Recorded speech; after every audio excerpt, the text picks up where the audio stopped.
What's up, guys? In this video, I'm going to give my predictions for UFC Fight Night in Halifax, Canada, Lewis versus Browne. Not too bad of a card. It's a necessary fight night card. Looking at the card right now, I'll start with Carla Esparza versus Randa Marcos. Carla Esparza is a highly ranked strawweight, so this fight could be important for a future title contention fight. I don't see this fight being very exciting or entertaining. They're both grapplers, both wrestling heavy, and don't rely too much on their striking. Even though Randa Marcos has been showing more striking in her fights lately. On the feet, I give the advantage to Randa Marcos, but very slightly. When it goes to the grappling, especially the wrestling, I think Carla Esparza has a distinct advantage there.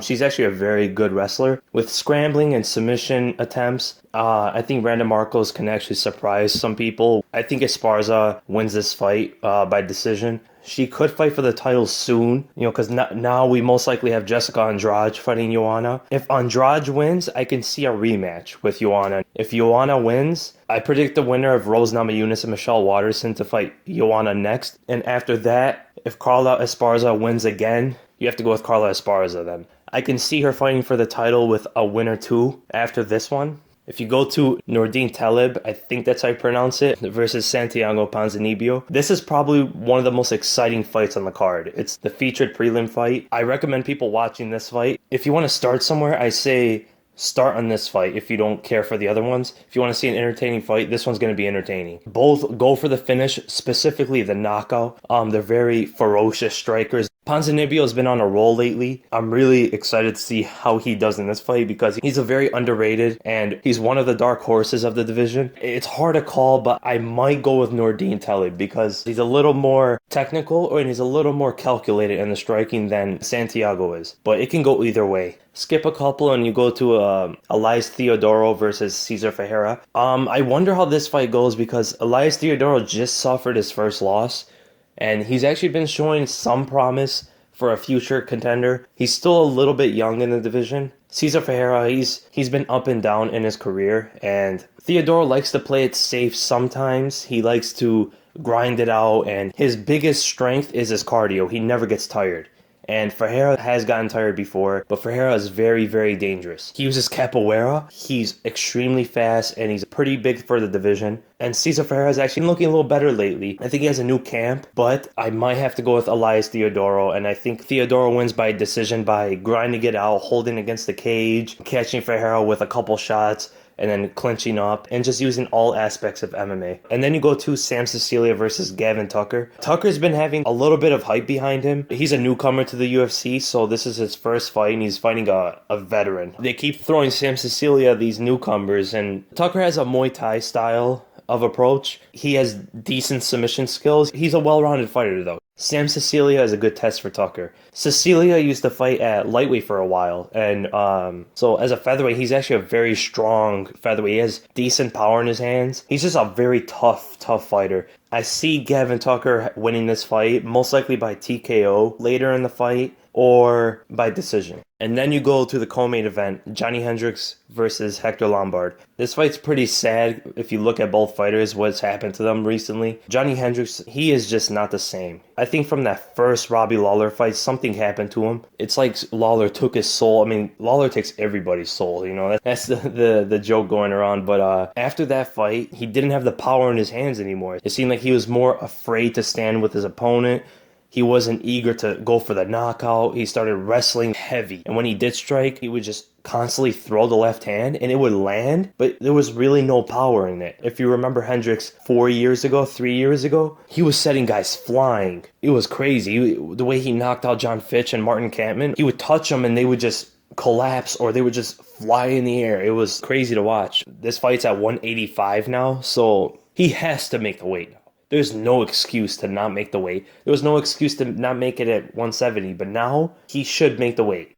He's fighting Hector Lombard, and again, Hector Lombard used to be a welterweight also. Now, his fight's at middleweight, and I remember when he was in Bellator, they were hyping him a lot. When Anderson Silva was the champion, everyone was looking at Hector Lombard as the next guy to beat Anderson Silva. This guy, he's a powerhouse, knocking everybody out. He had an extremely long win streak and then came to the UFC, and I guess all that hype was hype in a way. I mean, since coming to the UFC, he's only had 3 wins out of 8 fights.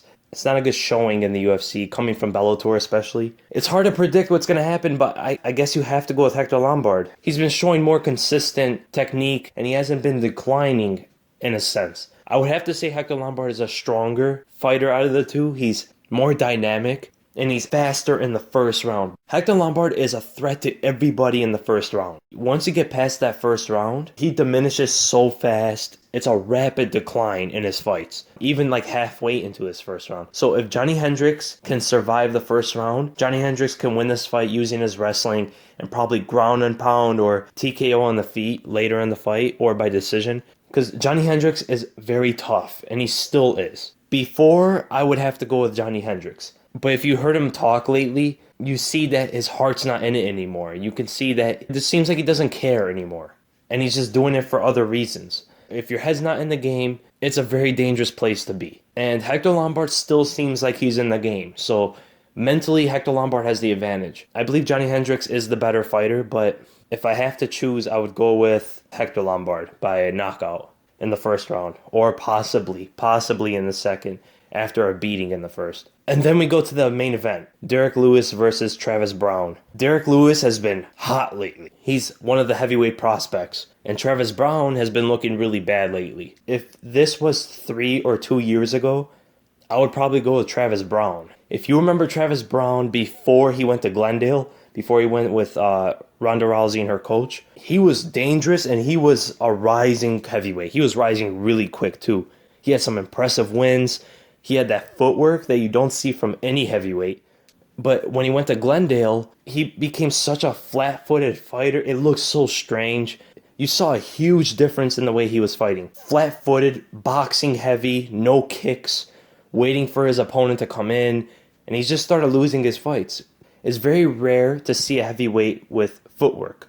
And the heavyweights didn't know how to really deal with it. And they didn't know how to deal with his reach and his height, because he would use it so effectively. He was a very good athlete. He became flat-footed and he was easier to hit. That's what we've seen with Andrei Arlovski and Matt Mitrione before Matt Mitrione got poked in the eye. Then you have Derrick Lewis, who's just a brawler. If you look at Derrick Lewis, you would think he has no cardio. He actually has better cardio than he looks. He fought Roy Nelson to a decision. He fought Shamil in his last fight. I'm not even going to try to say his last name. And he went to the 4th round and TKO'd him. So he showed he can last if it goes there.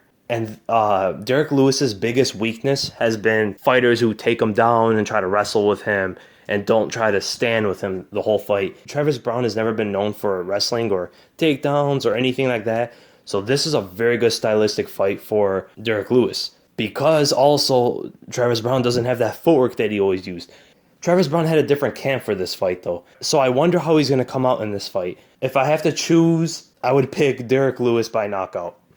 Within 3 rounds, anywhere inside 3 rounds. So that's it for the UFC card, and then we go to Bellator, which is tomorrow. Matt Mitrione versus Fedor Emelianenko. This is my most anticipated fight of the weekend. Fedor is the best heavyweight of all time, and he's one of the greatest fighters of all time. In this fight, it all depends how the first round goes. I think Fedor has the cardio advantage, but Matt Mitrione's a big guy. If you looked at the stare downs, Fedor is not a heavyweight to today's standards. He is extremely small for a heavyweight. He weighs 225 pounds. There's some middleweights that weigh as much as him. It just makes me think, what if Fedor was a light heavyweight? What could he have done? I see Fedor winning this fight. I see Fedor catching Matt Mitrione and Matt Mitrione not recovering in time. If you've seen in Matt Mitrione's fights, he's susceptible to that overhand right. And that's Fedor's punch. That's the punch Fedor puts everybody out with. And he's really fast. Matt Mitrione is fast too, though. Matt Mitrione's an athlete. It's tough to call for this fight. Again, like I said, when 2 heavyweights want to knock each other out, it's hard to predict. If Fedor goes back to his old roots and uses takedowns and clinch work as well as striking, he should win this fight. But if you looked at his Fabio Maldonado fight, he never even went for the takedown, and he had so many opportunities to go for it. So I'll go with Fedor. I'll go with TKO or knockout. within 2 rounds. Those are my predictions for the UFC and Bellator, and be sure to leave a comment what your predictions are. So make sure to give this video a thumbs up, and I'll see you guys in the next video. And also enjoy the fights.